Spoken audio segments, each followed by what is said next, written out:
Estamos en Génesis capítulo 3 y del 1 al 13 hemos leído y la hemos llamado a esta sección Maldiciones llenas de bendiciones. Hemos avanzado la primera parte la semana pasada, hoy veremos una parte más y luego una tercera parte la próxima semana.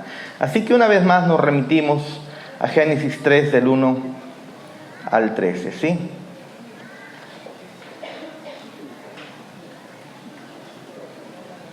Dice el texto: pero la serpiente era astuta más que todos los animales del campo que Jehová Dios había hecho, la cual dijo a la mujer: ¿con qué Dios os ha dicho no comáis de todo árbol del huerto?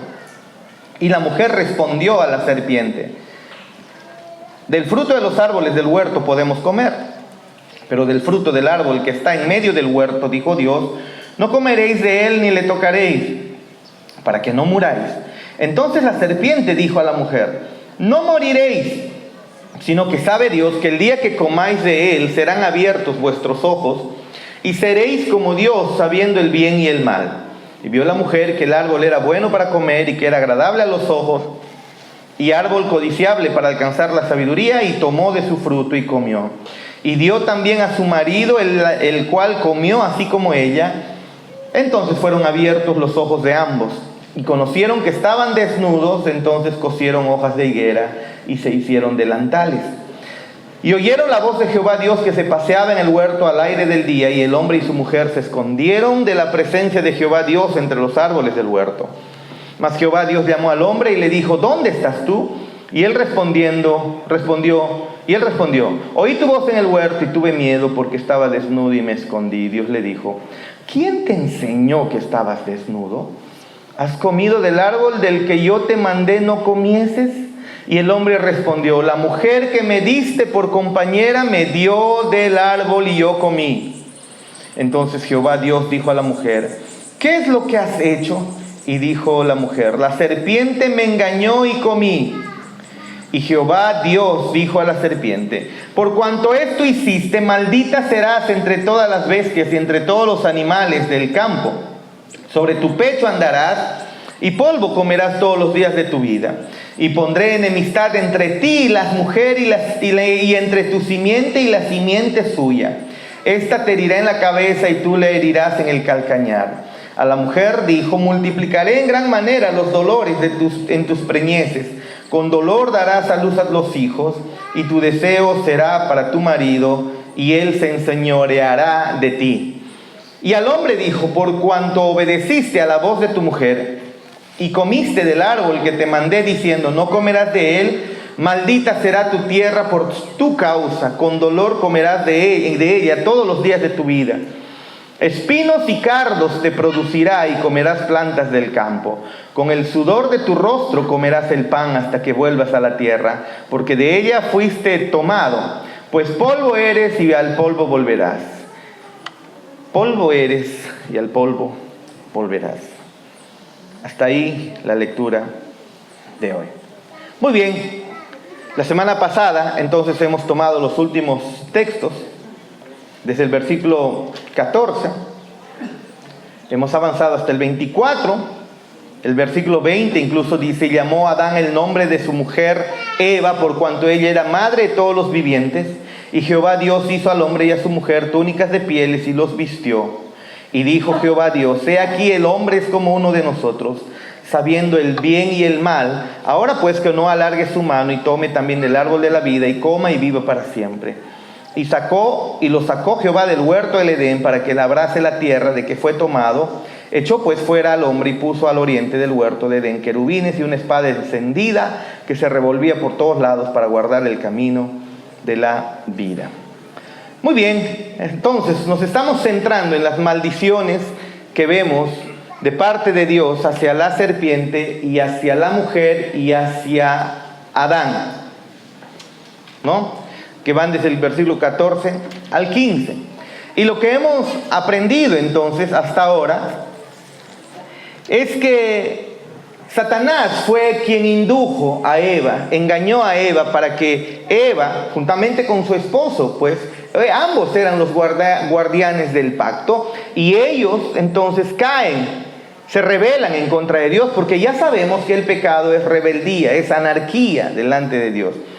Satanás va en Eva, Eva es engañada, luego Adán no es engañado, Adán intencionalmente con su conciencia, no dice el texto ahí que él ha sido engañado, sino que él sigue en el pecado a su mujer, así que ahí viene la caída del hombre. También hemos visto la semana pasada pero inmediatamente Dios va a solucionar el problema que se ha causado, que se ha originado ahí. Cuando estudiamos teología y aprendemos más acerca de la soberanía de Dios, entendemos que incluso la caída de Dios, la caída del hombre, fue parte de los decretos de Dios, decretos eternos de Dios.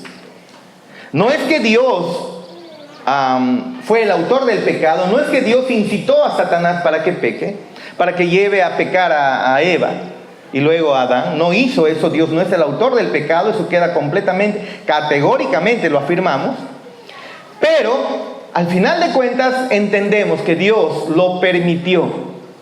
Y eso forma parte de los decretos eternos de Dios. La caída forma parte de los decretos de Dios. Es lo que ha creído la iglesia, es lo que creemos nosotros, es lo que creemos como iglesia confesional.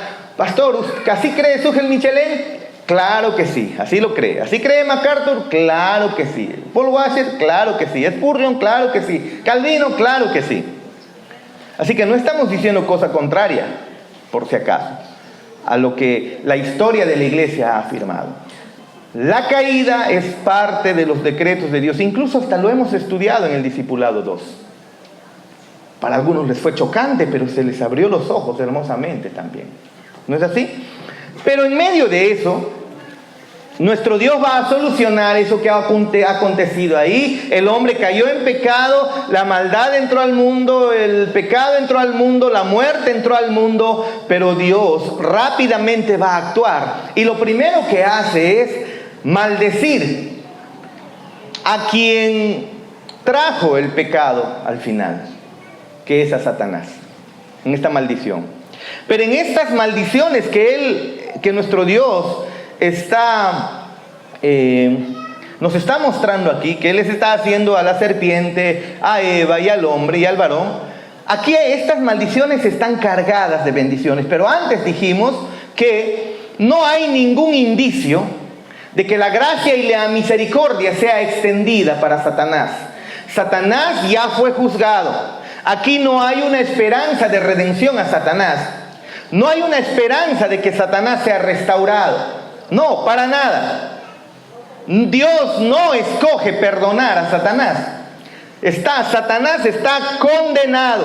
No hay lugar a arrepentimiento. ¿Pudo Dios haber querido el arrepentimiento de Satanás y abrirle entonces también una ventana de gracia donde Satanás pueda acogerse? Seguramente que sí, pero nosotros vemos que no es así. Dios decide condenar a Satanás y no le muestra absolutamente en ningún momento lo que en medio de estas maldiciones le muestra al hombre.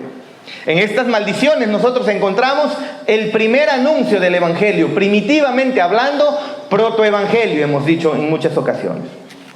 Entonces, es Dios quien elige perdonar o no perdonar. Decide perdonar al ser humano, decide abrirle una ventana hermosa de misericordia a Adán y Eva, al hombre, pero no abre ninguna ventana de misericordia, ni puerta de misericordia, ni agujero de misericordia para Satanás. Él es libre de perdonarnos si desea o no. Eso es duro y parece duro y cruel para nuestra humanidad. Si nosotros tuviéramos un evangelio antropocéntrico centrado en el hombre, rápidamente nos chocaría esto. Dios escoge a quien perdona y Dios escoge a quien no perdona. Pastor, no me gusta, pero eso es lo que las Escrituras muestran. Dios escogió perdonar, mostrar su gracia a Adán y Eva, pero Dios no decide mostrar su gracia a Satanás. Al final de cuentas, Satanás es una persona Adán y Eva también son personas, son criaturas de Dios, creación de Dios. Ambos cayeron, pero a unos se les muestra gracia y a otros no se les muestra nada, solo justicia. Dios decide perdonar. Eso es lo que hemos visto entonces. Entonces en Génesis 3:15 vemos que Dios se dirige entonces a Satanás, se dirige a la serpiente, que es el instrumento de Satanás, y le dice: y pondré enemistad entre ti y la mujer. Y decíamos que esto es una guerra, pero no solamente es una guerra que Dios ha establecido entre la mujer y esta serpiente. Es una enemistad que viene decretado por nuestro Dios, establecido por nuestro Dios, diseñado por nuestro Dios para poder proteger a la mujer del enemigo de su alma. ¿Y quién es el enemigo de su alma? Satanás, exacto. Entonces, en medio de esta maldición que Dios está trayendo a Satanás, hay una bendición implícita para la mujer, y no solamente para la mujer, sino para toda la humanidad. Es bueno que Dios haya puesto enemistad entre Satanás y la mujer. Imagínate que Dios haya permitido, haya dejado que Satanás y la mujer estén en estrecha comunión y sean enemigos de Dios para siempre.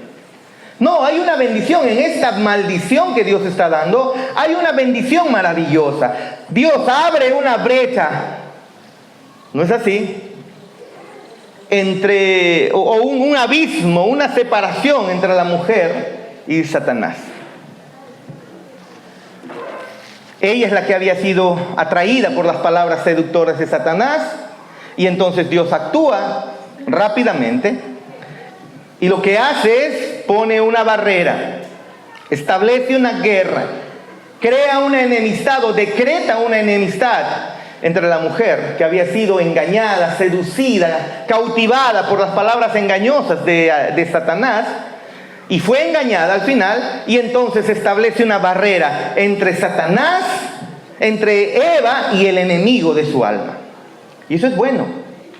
Eso es muy bueno, porque recordando, la semana pasada decíamos que este es el inicio de la doctrina de la predestinación. Es Dios quien toma la iniciativa, es Dios quien establece los términos, es Dios quien al final pone una enemistad en el corazón del hombre contra Satanás, contra el mal. ¿Para qué? Para que el hombre sea salvo.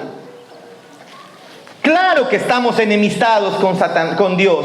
Claro que el ser humano desde que cayó en pecado está en enemistad con Dios. Eso lo sabemos. Pero aquí nuestro Dios lo que está haciendo es, por su propia voluntad, está cambiando nuestra naturaleza para que no estemos enemistados por siempre con Satanás. Diré con Dios, sino estemos enemistados por siempre con Satanás.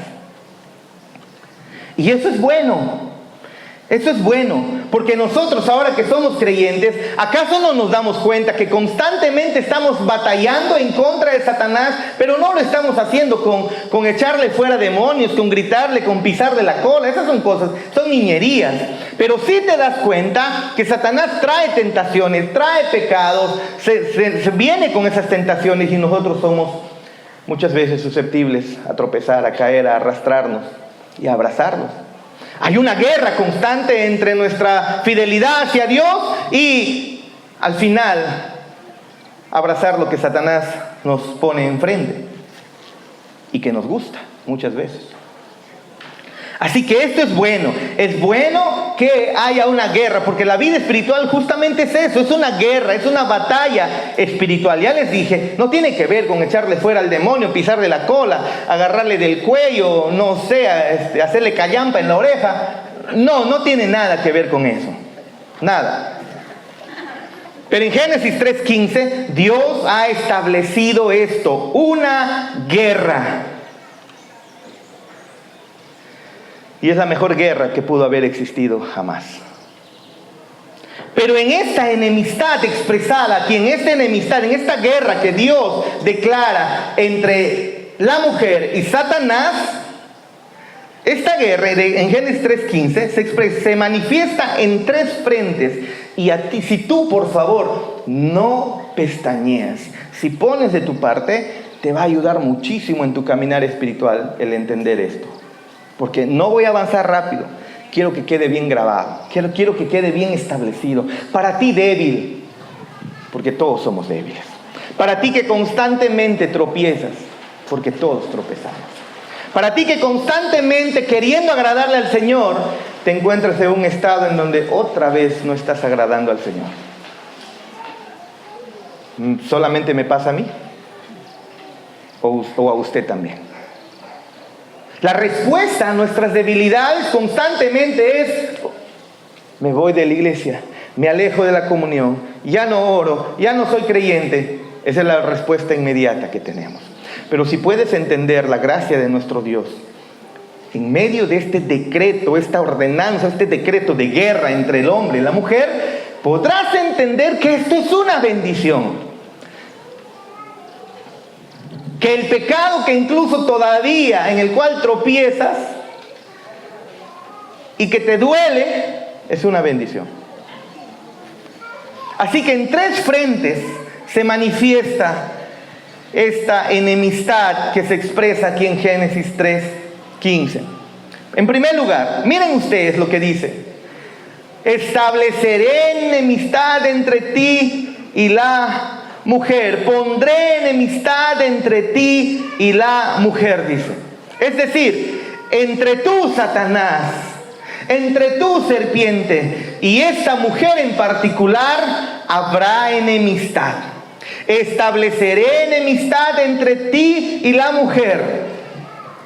Ahora, ¿por qué el Señor comienza estableciendo la enemistad entre Satanás y la mujer? Entre la serpiente y la mujer. Bueno, varias razones. Incluso el apóstol Pablo nos enseña eso. Esa es una de las razones por las cuales también el apóstol Pablo enseña que la mujer debe permanecer en silencio. No está diciendo que no deba hablar, sino en el sentido de mantenerse en humildad, en sujeción para con su marido, respetándolo y honrándolo. Aunque eso es una bendición, ¿no es así? Pero el apóstol Pablo explica que es porque la mujer fue engañada. Pero ya llegaremos en un momento a ello, o en algún momento en ello. Pero hay una enemistad, dice, entre la mujer y la serpiente. Comienza por quién, entre la mujer y la serpiente. ¿Por qué? Porque fue la mujer quien fue en primer lugar seducida. Fue la mujer quien fue engañada. Y entonces el Señor inmediatamente comienza a aplicar su remedio contra el ataque de Satanás. Inmediatamente comienza a sanar lo que primero había sido tocado por esas manos asquerosas y sucias de Satanás. ¿A quién tocó en primer lugar Satanás? A la mujer, engañándola. Y por aquí comienza su maldición, que es una bendición. Porque establece el papel de la mujer aquí en la redención. Y eso se va a ver en las siguientes frases que vienen.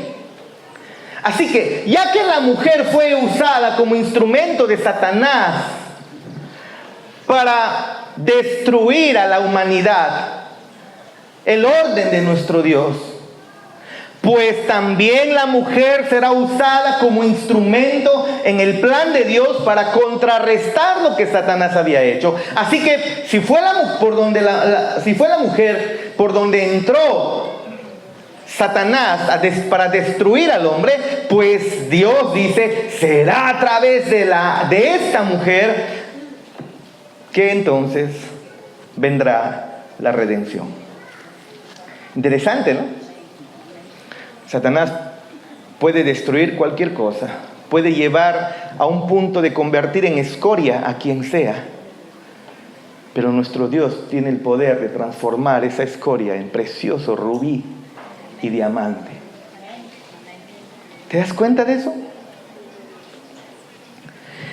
Comienza Dios a sanar lo primero que Satanás tocó con sus manos sucias. Ahora, la semana antepasada hemos hablado de cómo es que el llamado de Satanás a Eva para que tomara y comiera se había revertido. Cuando nuestro Señor Jesús, hoy día íbamos a tener Santa Cena, lo vamos a tener la próxima semana. Pero miren ustedes, en la Santa Cena, nuestro Dios, nuestro Señor Jesús dice, toman, ¿no? Tomad y comed. Prácticamente fueron las mismas palabras que usó Satanás con Eva. Toma el fruto, come el fruto. Y esas palabras que trajeron maldición y la caída del hombre, miren, esas mismas palabras el Señor ahora las usa para mostrarnos su redención. Tomen y coman. Tomen mi cuerpo, ¿no? Tomen mi cuerpo, coman mi cuerpo, beban mi sangre. En la cena del Señor recordamos eso. Pero la mujer fue la que fue seducida en primer lugar. Ella fue utilizada como la herramienta de Satanás para traer el pecado al mundo, y ahora el Señor va a usar a la mujer para traer el Salvador al mundo. Es decir, la mujer va a ser la portadora, será la portadora de la descendencia, y de esa descendencia al final hay uno en particular que importa para la redención. ¿Y quién sería? Nuestro Señor Jesús, pues. Entonces, Él primero va y a Satanás y Eva los pone en enemistad. ¿Qué significa? Que Satanás y Eva, o Satanás y la raza humana, son al final de cuentas enemigos. En términos generales son enemigos.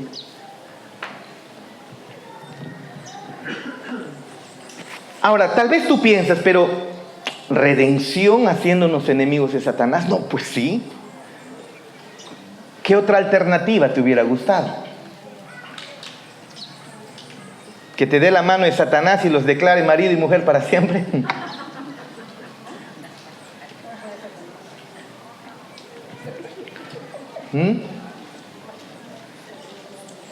No, ¿te hubiera gustado mejor la otra alternativa, que la humanidad y Satanás estén muy bien coludidos y amorosamente andando en comunión? Aunque claro, pastor, pero hay muchos otros que están lejos y son hijos del diablo. Pero en términos generales, de todas maneras, la humanidad está en enemistad contra Satanás. Y es bueno que así sea. Porque Dios está estableciendo que la humanidad todavía pertenece a Dios. Satanás no va a tener para siempre a aquellos que portan su imagen. Todavía la humanidad le pertenece. Así que ser enemigos de Satanás es algo que el Señor lo está haciendo, bueno, obviamente que lo está haciendo bien, pero es algo bueno. Y luego sigue diciendo, y pondré enemistad entre tu descendencia y la suya. También hay una enemistad entre la descendencia de Satanás y la descendencia de la mujer. Esa frase es interesante. ¿Por qué? Porque vemos que en la humanidad hay dos descendencias. Uno es la descendencia de Satanás y otro son las descendencias de Eva. ¿Qué significa eso? No solamente es un conflicto entre Satanás y la mujer. ¿Quién es la descendencia de la mujer? ¿Acaso no es cada ser humano en el planeta? Tú pudieras decir sí. ¿Es toda la humanidad? Tú pudieras decir sí. No es así. Génesis 4:8 comienza a explicarnos claramente que no todos los hombres son de la buena descendencia de Eva. Por ejemplo, Adán y Eva tienen dos hijos, Caín y Abel, y queda demostrado que el hijo de Eva no es descendencia de la mujer en el sentido descendencia para salvación. Este es una descendencia de Satanás. Y vemos la enemistad entre Caín y Abel. Pondré enemistad entre tu simiente y la simiente de ella. Satanás tiene su simiente en la humanidad. ¿Se dan cuenta? En otras palabras, esa simiente no está en la línea redentora. Así a Dios le ha placido. Y Juan mismo nos dice en 1 Juan 3:12 que Caín era del maligno. Incluso, miren, no como Caín, dice 1 Juan 3:12, que era del maligno. Espérate, habían 4 personas en ese momento: Adán, Eva, Caín, Abel. ¿Ok? Habían 2 descendientes de la mujer. Y uno de ellos no era descendiente de la mujer, si me dejo entender. ¿Me dejo entender? Pastor, pero los 2 han nacido de Eva. No, está hablando en términos espirituales. Uno nace descendiente de Satanás y el otro nace como descendiente para recibir redención. Eso es. Uno nace para formar parte de la línea redentora que Dios ha establecido, y otro nace para demostrar que es enemigo de Dios y es descendiente de Satanás. Pondré enemistad entre tu simiente y su simiente. Así que por lo tanto, la descendencia de la mujer no se refiere a toda la humanidad. ¿A quién se refiere? Entonces, a los descendientes de la mujer en quienes Dios ha puesto enemistad en sus corazones contra Satanás. Se refiere a aquellos a quienes Dios ha redimido del mundo y ha puesto en enemistad divina contra Satanás. Y el creyente es ese. El creyente es alguien que está en enemistad con Satanás. Y te lo voy a demostrar ahorita, por más que todavía tengas algún pecado por ahí. ¿Quién es entonces la descendencia de Satanás? ¿Quién es? Se refiere pues a esas personas, a esos seres humanos en quienes Dios no pone enemistad contra Satanás y sus ángeles caídos. Aquellos que les gusta caminar en medio del pecado sin dolor en sus corazones. Ellos son la simiente de Satanás. ¿Habrá uno aquí? Es más, en Génesis 4, desde Génesis 4 hasta Génesis 11, se nos da un linaje de la descendencia de la mujer y hay un linaje de la descendencia de la serpiente. Aunque todos nacen de Eva, pero en ese linaje, en esa descendencia de Eva, se ve claramente marcada 2 simientes. Simiente de Satanás y simiente de Dios.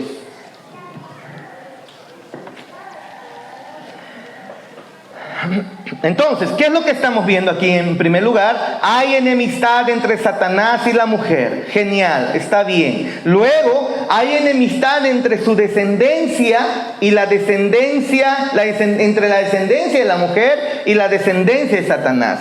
Y luego el Señor viene de nuevo a una batalla individual. Dice, Él te herirá en la cabeza y tú le herirás en el calcañar. Ahora el conflicto va a regresar. Ese conflicto regresa de cuerpo a cuerpo entre 2 individuos. Uno que representa todas las huestes endurecidas de Satanás, dice, y tú le herirás en el talón, pero luego dice, y el otro representa las huestes redimidas de Dios, con su representante Cristo. Ahora, Apocalipsis y Romanos 5 nos deja claro que esto es así. Claramente es así. Así que miren ustedes, la historia de la redención es la historia de una guerra que es originada por Dios, y es una guerra buena. Qué bueno que Dios haya establecido una guerra para redimirnos. Y por eso la guerra espiritual es un buen término al pensar en la guerra que libramos contra el pecado y contra la mundanalidad que nos rodea. Porque los creyentes, a pesar de que todavía fallamos, yo te pregunto, ¿acaso no te duele fallar a Dios? ¿Te duele o no?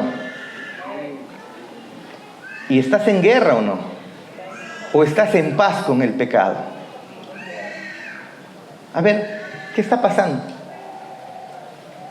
Yo sé que hay pecados donde has trabajado mucho más y están casi eliminados. Yo sé que hay pecados que todavía están medianamente luchando. Y hay pecados que generalmente están venciendo. Pero yo te pregunto, ¿hay o no hay una guerra? ¿Cómo eras antes de conocer al Señor? Hermano Ángel, por ejemplo, tomémosle como ejemplo. Hermano Ángel con dolor, yo creo que no con jactancia, sino con dolor, puede decir: yo deshonraba al Señor yéndome a los bares cada fin de semana, a cada rato, ¿no? Lo hace con dolor. No creo que, pastor, yo le daba duro, más que yo no había. No creo que haga eso, ¿no? Si no, le damos su 4. Sino que lo puede decir con dolor: yo deshonraba al Señor, lo hacía, pero cuando lo hacía no me importaba nada. Él cuenta que andaba en su moto, borracho, en zigzag, como sin nada. Pero cuando conoció al Señor, comenzó a haber una guerra entre volver a eso y no volver, volver y no volver. Y seguramente en algún momento, tal vez tropezó y volvió, tal vez. Pero en su corazón había una guerra. Ya no era igual. Ya no era igual. Esto es algo que se establece desde el principio del pacto de gracia. Una guerra. Y culmina esta guerra en ese conflicto entre Satanás y la simiente singular de la mujer, que es Cristo, donde Cristo aplastaría su cabeza para siempre. ¿Ven? Ahora, en Génesis, estamos diciendo que en Génesis 4 al 11 se muestra la descendencia de la serpiente. Pero también vemos la descendencia para salvación. Miren, Génesis 4 al 11, usted puede revisar rápidamente, saque su Biblia y revise. No vamos a leer texto por texto porque son cuántos capítulos y versículos. Pero mira usted, en Génesis, veamos la descendencia de Satanás. Génesis 4, versículos 1 al 17, ves la historia de Caín. Caín es el primer asesino y su historia está registrada ahí. Él es el asesino de su hermano Abel. Este es simiente de Satanás. Luego en Génesis capítulo 4, versículos 19 al 24, vemos la historia de Lamec. Este Lamec es malo porque hay otro Lamec bueno, el padre de Noé, si mal no recuerdo. Pero este Lamec es malo, ¿no es así? Fue el primer polígamo, tuvo cantidad de mujeres, tomó 2 esposas, se jactó de su maldad, simiente de Satanás. Luego Génesis 6, versículos del 1 al 6, hay una descripción de los contemporáneos de Noé. Y dice el versículo 6, versículo 5, capítulo 6, versículo 5. Y vio Jehová que la maldad de los hombres era mucha en la tierra, y que todo designio de los pensamientos del corazón de ellos era continuo solamente el mal. ¿Se das cuenta? Aquí en Génesis 4 al 11 se ve la simiente de Satanás, la descendencia de Satanás. Y luego en Génesis 10, versículos del 8 al 10, vemos la historia incluso de Nimrod, que era un cazador de hombres. Y finalmente Génesis 11, del 1 al 9, la historia de estos hombres que se reunieron en la torre de Babel para construir esa gran torre. Todos estos descendientes de Satanás. Es la simiente de Satanás. ¿Hay simiente de Satanás en el planeta? Claro que sí. No vais a estar sentado al lado de uno. Así que Génesis de 4 al 11 nos da una genealogía de aquellos que estaban en rebelión contra Dios y contra su pueblo. Pero también Génesis 4 al 11 nos da una genealogía de aquellos que sí eran la simiente de la mujer. Por ejemplo, Génesis 4, versículo 25 al 26, nosotros vemos que el Señor le da un hijo. En el lugar de su hijo asesinado, le da a Eva el Señor un hijo. Y su nombre se llama Set. Y es de Set que desciende el linaje de la mujer. Por ejemplo, Enoc, Génesis 5, versículo 22 al 24, de ahí desciende Set. Luego viene Lamec también, pero no es el Lamec malo, es el Lamec bueno, descendiente de Set. Luego viene Noé, descendiente de Set. Hay una simiente buena. aunque sus corazones son pecaminosos, aunque todavía ellos practican pecado, porque mira tú, Noé, después del Señor haberlo salvado con un arca, toda su familia, lo primero que harías después de ver la mano poderosa de Dios, primero que te habló, te ordenó que construyas un arca contra viento y marea, lo construyes, te salvas tú, mueren todos como el Señor había dicho, y lo primero que haces al salir del arca es pecar. Y eso hizo Noé. Pero aún así es descendiente, es linaje para salvación. En medio de su pecado, ¿no? ¿Te das cuenta de eso? ¿Lo puedes ver?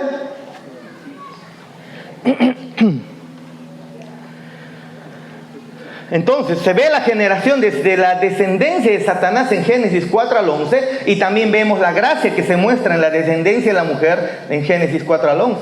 Es lo mismo, ¿te dan cuenta?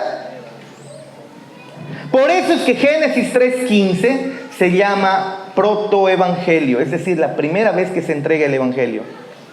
Matthew Henry, este comentarista muy conocido, dice lo siguiente: por la fe en esta promesa, por la fe de la simiente que vencería y aplastaría la cabeza a Satanás, por la fe en esta promesa que vino como maldición, por la fe en esta promesa tenemos razones para pensar que nuestros primeros padres y los patriarcas antes del diluvio fueron justificados por la fe, creyendo en aquel que pisaría la cabeza a... ¿Quién sería? Cristo. Solamente, miren ustedes, ellos no sabían, hermano Manuel, lo que tú y yo sabemos, que nacería en Belén, descendiente de David, que el Padre diría: este es mi Hijo amado en quien tengo complacencia. No se sabía que sería la segunda persona de la Trinidad quien descendería. No se sabía que este era eterno.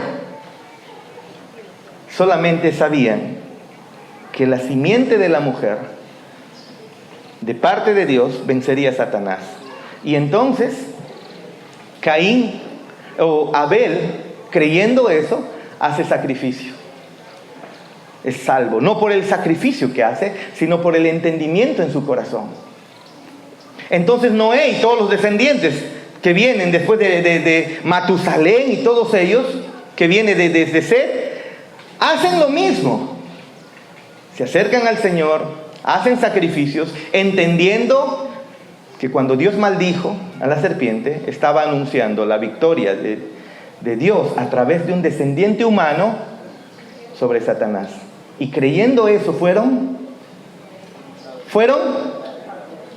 eso es lo que creyó Abraham, y le fue contado por... Hermanos, perdónenme, yo sé que nuestros pecados acusan, pero aquí hay personas que han creído en Cristo débilmente, sin siquiera saber qué era, cómo sería todo. Creyeron en Él y fueron salvos. No se trata de la fortaleza de tu fe, se trata de en quién has puesto tu fe. Se trata de eso. Mi esposa estaba con fiebre anoche, fiebre alta. Tenía que levantar en la noche varias veces para darle un té caliente porque se le estaba bajando la presión. Estaba con fiebre. Y entonces imagínate que alguien cuando está con fiebre, tú vienes y le traes un paracetamol. El paracetamol es un antipirético, ¿no, Liz? Que te baja la fiebre rápidamente, ¿no? Después de unos minutos comienza a sudar y el cuerpo, pues, por mantener el medio interno constante, se llama homeostasis, ¿no? Busca equilibrar la temperatura y comienza a sudar para que el aire frío enfríe el cuerpo, en fin, eso es bueno. Pero entonces, imagínate que alguien que está volando en fiebre le dices: toma este paracetamol, y no cree que le va a hacer efecto. No cree para nada que le va a hacer efecto. Tómalo, ya, regañadientes, se le mete a la boca, se le tapa la nariz, se le sopla. Te pregunto, a pesar que no cree que le va a hacer efecto, ¿le va a pasar o no le va a pasar la fiebre? Algo así pasó con estos hombres en el pasado. Se tomaron el paracetamol sin creer completamente. O sea, no sin creer completamente, sino sin entender muy bien cómo funciona. ¿O tú sabes cómo funciona el paracetamol? Yo puedo entender un poquito. ¿Pero habrá alguien aquí que al menos entiende cómo funciona? No, pero te lo tomas y funciona. Estos hombres creyeron en esa promesa que inició en una maldición y creyéndolo fueron salvos. Por eso Matthew Henry dice, por la fe en esta promesa tenemos razones para pensar que nuestros primeros padres y los patriarcas antes del diluvio, incluyendo hasta Abel, fueron justificados por la fe en Cristo, a pesar de que ni siquiera sabían quién era y cómo era. Ahora, hay muchas aplicaciones, hermanos, acerca de estas verdades que nosotros podemos hacerlas. De esta maldición a la serpiente. La primera aplicación es que las señales de la guerra espiritual en nuestro interior son la evidencia misma de la vida y la gracia. Presta atención. ¿Qué significa? ¿Sientes en tu ser que hay una guerra espiritual entre pecar o no pecar, pecar o no pecar? Quiero entrarle con todo, pero me limito, y haces el paso de Michael Jackson de repente para atrás. Y a veces lo haces al revés y te estás yendo, pero otra vez estás como que sí, como que no. Y a veces el pasito lo haces hacia el pecado y le caes con todo, pero otra vez tu corazón está ahí dolido y dolido. Y te arrepientes y te duele. Y a veces otra vez, al día siguiente pasa lo mismo. O a los 3 días pasa lo mismo. Hermanos, la primera aplicación es que las señales de la guerra espiritual en tu interior son la evidencia misma de que hay vida y gracia en ti. Porque si el hermano Ángel se iría de frente, vamos, Manuel, vamos, hay que darle.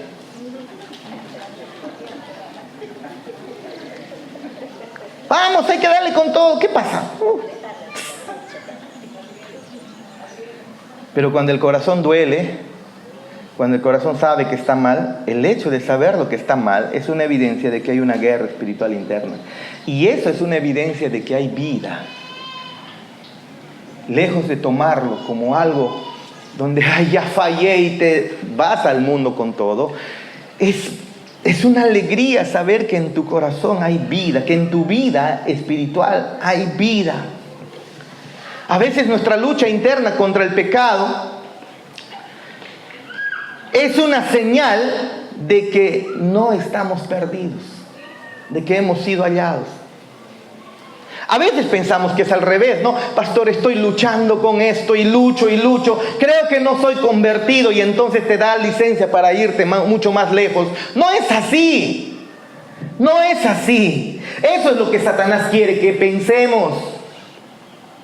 Pero la misma guerra entre el pecado y la carne, entre tu rebeldía y la obediencia, entre tu soberbia y la humildad, esa guerra entre que querer ser humilde y luego levantarte en rebeldía, en soberbia, esa misma guerra es una demostración de que hay vida.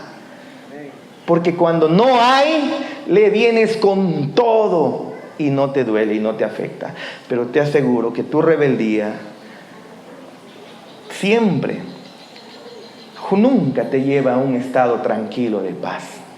Te lleva a un estado de incomodidad donde te duele. Te duele la rebeldía con quien lo hiciste. Te duele la bronca, la ira, las palabras sucias que incluso pudieron haber salido. Duele, te afecta, tú sabes, no son dignas de un creyente. Esa misma guerra entre el pecado y la carne que está en nosotros es una señal de que estamos vivos espiritualmente, hermanos. ¿Te das cuenta? Cuando nos vemos luchando contra el pecado, pecados que nos están frustrando muy a menudo, pecados que nos derrotan constantemente, pero pecados con los que no nos podemos sentir del todo cómodos, sabemos, esto va a terminar, esto tiene que terminar. estamos viendo una evidencia de que hay vida espiritual, de que el Espíritu Santo ha regenerado, nos ha regenerado. Y que anhelamos que Cristo venga y un día ya dejar de sentir estos deseos pecaminosos para nunca más fallarle.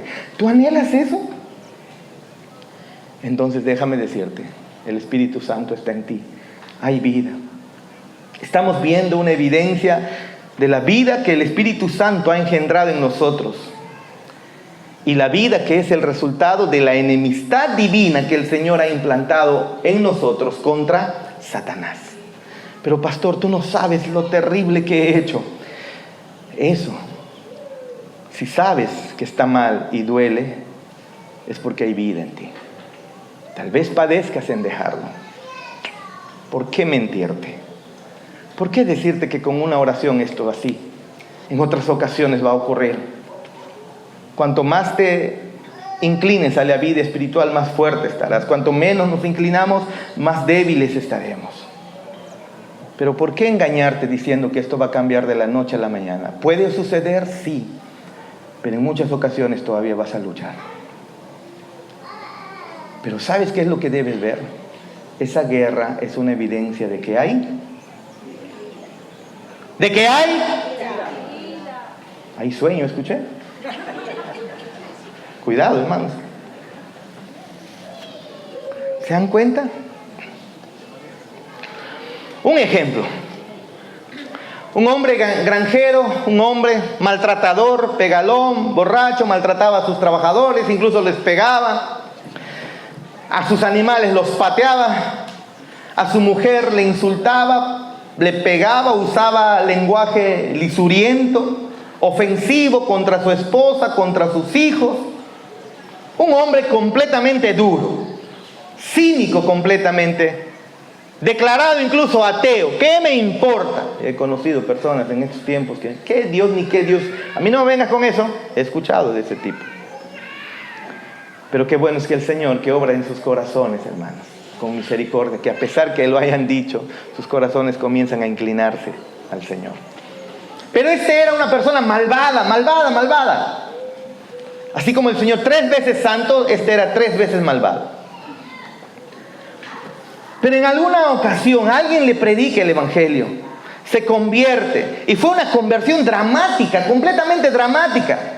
De tal manera que durante muchas semanas se vio la evidencia de su cambio. Dejó de tomar, dejó de ir en mujeres, dejó de pegar a sus animales, a su mujer, a sus hijos. Sus palabras, se golpeaba el dedo, ya no saltaba disparates, sino ¡ay, santo es el Señor!, ¿no?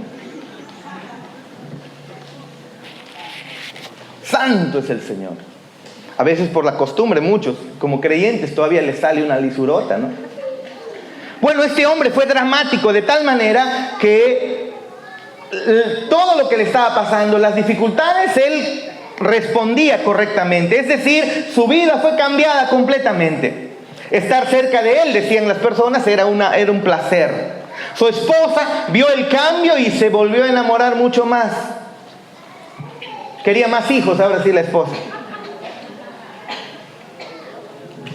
No estoy diciendo que si tu esposa no quiere más hijos es porque no eres creyente, ¿eh? Pero su esposa quería más hijos. Su esposa estaba impresionada del cambio que se había producido. Ya no era malcriado, ya no era abusivo, ya no maltrataba a los animales, pagaba bien a sus trabajadores, ayudaba muy bien en la granja. Es decir, un cambio total. Pero luego de unas semanas de frustración, de incomodidad, de algunos eventos que ocurrió, se enojó terriblemente y de repente comenzó a insultar, a pegar, a maltratar, a hablar tonterías, a volver a su caminar diferente. Estaba haciendo las mismas cosas que había hecho antes. Te pregunto, ¿es salvo o no es salvo? ¿Es creyente o no es creyente? ¿Qué dices tú? Necesitamos terminar la historia para saberlo, ¿no? Estaba hablando duramente a sus sirvientes, maltrataba a sus animales. Pero en medio de esa furia, este hombre rompe en llanto. Corre a su casa, se tira sobre la mesa. Su esposa estaba ahí cerca. Y él lloraba y lloraba y lloraba desconsoladamente. Y cuando ya se levanta, su esposa le pregunta, temerosa, ¿no? Porque ya había maltratado, había hecho muchas cosas. ¿Qué te pasa? Y él empezó a explicarle que su corazón sentía dolor de lo que ha hecho. Había hecho lo mismo que antes. Se había comportado de la misma manera que antes. Había hablado con el mismo lenguaje que antes. Había usado su fuerza para maltratar a todos como lo había hecho antes. Pero ahora a él le dolía y él estaba llorando. Me duele, me duele, me duele, me duele. Te pregunto, ¿era salvo o no es salvo? Porque antes hacía todas estas cosas sin el más mínimo remordimiento. Lo hacía. Pero ahora ya no. Su corazón le dolía cuando hacía esto. ¿Te ha pasado? Somos fáciles de juzgar a las personas que tropiezan, ¿eh? Ah, creyente, dice, mira cómo te portas. La pregunta es, ¿le duele? ¿No le duele? ¿Le afecta? Y aunque pueda volver en algún momento a tropezar en eso, en otras áreas está avanzando, está creciendo. Tú tienes un pecado, el otro tiene otro. Para ti una cosa es debilidad, para otro es otro.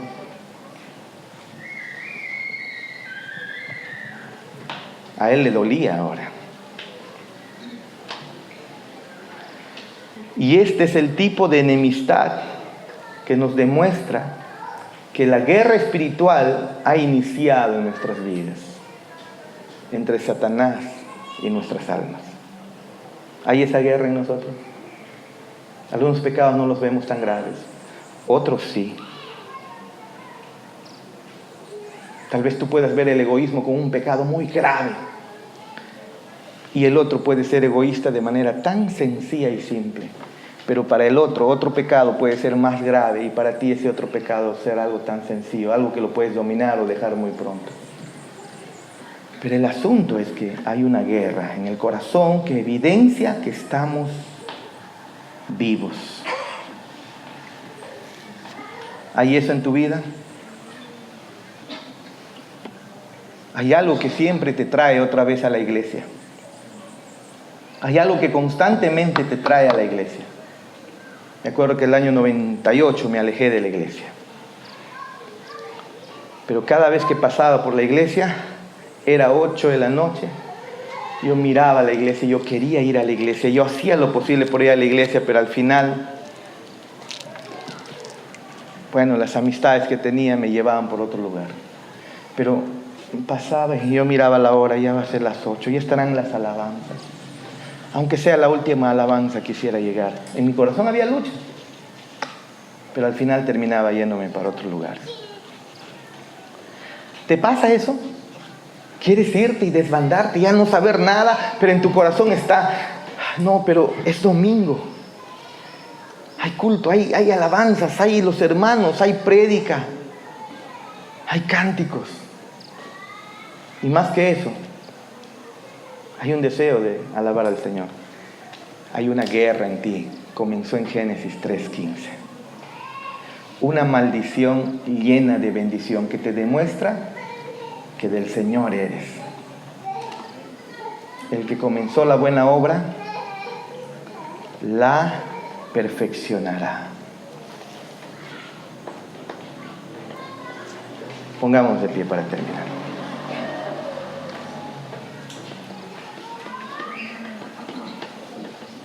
Así que ten paciencia. Ten más paciencia de la que de repente quieres tener, o de la que quisieras tener.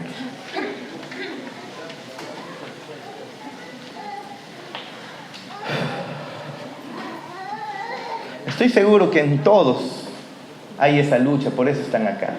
Por más sucio que haya sido tu pecado, por más terrible que haya sido tu rebeldía, tu bronca, tu frustración, tu ira, tu enojo, hay un dolor en el corazón, y ese dolor te demuestra que el Espíritu Santo ha dado vida, te ha dado vida.